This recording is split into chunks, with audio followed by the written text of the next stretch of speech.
Nah sekarang gimana caranya kita bisa melepaskan diri dari kemelekatan satu pada harta, dua pada ego. Nih. Melepaskan diri dari kemelekatan pada harta dan ego, itulah yang disebut dengan jihad. Apa? Apa artinya jihad? Jihad itu bukan menyerang orang pakai bom. Jihad itu bukan bunuh diri pakai bom kemudian menghancurkan diri sendiri dan orang lain. Bukan. Jihad itu bahasa Arab, arti dalam bahasa Indonesia adalah kerja cerdas. Sekaligus juga kerja cerdas. Sekaligus juga kerja ikhlas. Jadi jihad itu sebetulnya sungguh-sungguh artinya. Sekarang pertanyaan saya, apakah para sahabat sungguh-sungguh ingin mengubah nasib? Jawab dulu. Apakah para sahabat sungguh-sungguh ingin mengubah nasib? Ya.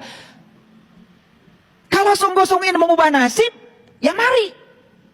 Sungguh-sungguh belajarnya, sungguh-sungguh memprosesnya, sungguh-sungguh di dalam ikhtiarnya.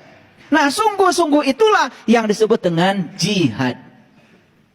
Jadi jihad itu cuma dua. Satu dengan harta, dua dengan diri. Diri yang mana? Diri yang palsu. Melepaskan kemelekatan pada harta dan diri yang palsu. Itulah jihad. Betul nggak? Kalau kita nggak sungguh-sungguh sulit untuk mencapainya. Baik, sekarang saya tunjukkan dulu ayatnya. Supaya ngerti apa sih kata Quran.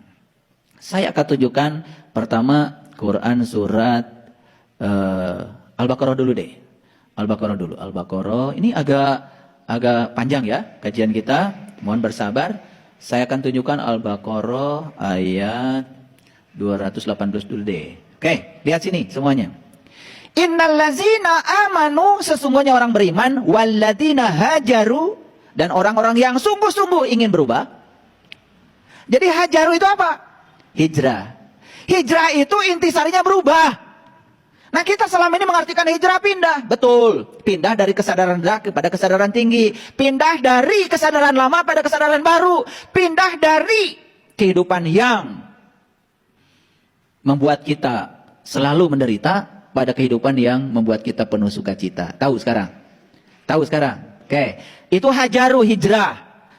Maka simbol hijrah itu adalah dari Mekah ke Madinah. Mekah itu kampung, Madinah itu kota. Pindah dari kebodohan kepada kecerdasan. Pindah dari tempat yang gelap gulita kepada tempat yang terang benderang. Di tempat gelap kita sering salah persepsi. Di tempat terang karena jelas kelihatan tidak mungkin salah lagi.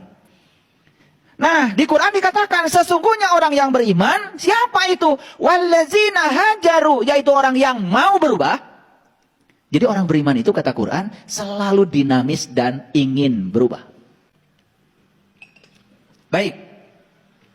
Innallazina amanu walladzina hajaru wajahadu, dan sungguh-sungguh ingin berubahnya fi sabilillah, di jalan Allah.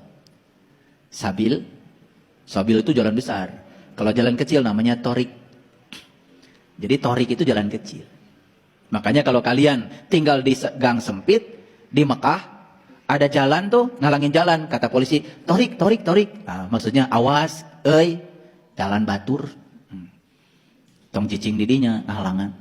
Makanya karena mereka tidak bisa pakai bahasa seperti saya, cukup mereka torik. Ada juga yang sombong, wah katanya polisi itu tahu kalau saya ahli torikot, jaksa. Mana yang ngalangan jalan batur? Makanya jalan kecil disebutnya torik, jalan besar disebutnya sabil. Jadi berjalan menuju Allah itu harus pakai jalan besar, jalan bebas hambatan. Terus terang? Sudah tahu? Jalan besar yang diajarkan oleh Quran namanya jalan Shiratal Mustaqim. Dan Shiratal Mustaqim adalah jalannya orang yang diberi nikmat. Nikmat terbesar adalah jumpa dengan Allah. Maka siapa yang sudah tahu cara untuk meniti ke dalam diri, untuk berjumpa dengan jati dirinya, dia sudah ketemu dengan sabilillah. Itu jalan besar, bebas hambatan. Nanya makanya kata Allah, sesungguhnya orang beriman itu adalah orang yang ingin berubah, dan sungguh-sungguh ingin berubahnya, maka dia akan berada di jalan besar menuju Allah. Paham? Oke, pertanyaan saya, sungguh-sungguh ingin berubah? Oke, sekarang saya lanjutkan. Itu Quran surat Al-Baqarah ayat 218.